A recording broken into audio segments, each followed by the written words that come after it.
అక్కినేని నాగచైతన్య రీసెంట్గానే ప్రముఖ హీరోయిన్ శోభిత ధూళిపాళ్లతో రెండో పెళ్లి చేసుకున్నప్పటి నుండి సమంత అభిమానులు కూడా సమంత రెండో పెళ్లి చేసుకుని సంతోషంగా ఉంటే చూడాలని ఉందంటూ సోషల్ మీడియాలో ఎన్నో వేల పోస్టులు పెట్టిన సంగతి మనందరికీ తెలిసిందే.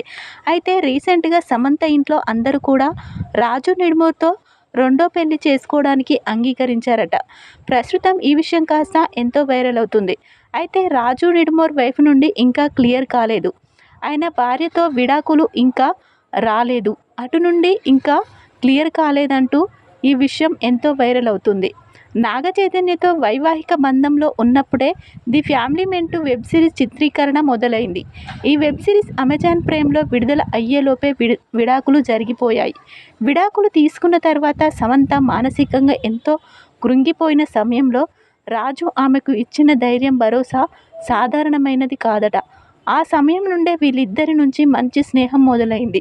ఏ ముహూర్తంలో సమంత ఈ సిరీస్ని ఒప్పుకుందో కానీ ఆమె జాతకమే మొత్తం మారిపోయింది.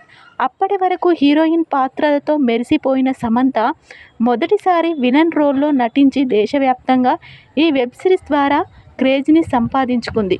అదే సమయంలో ఆమె వ్యక్తిగత జీవితంలో కూడా ఊహించని పరిణామాలు ఎదురయ్యాయి.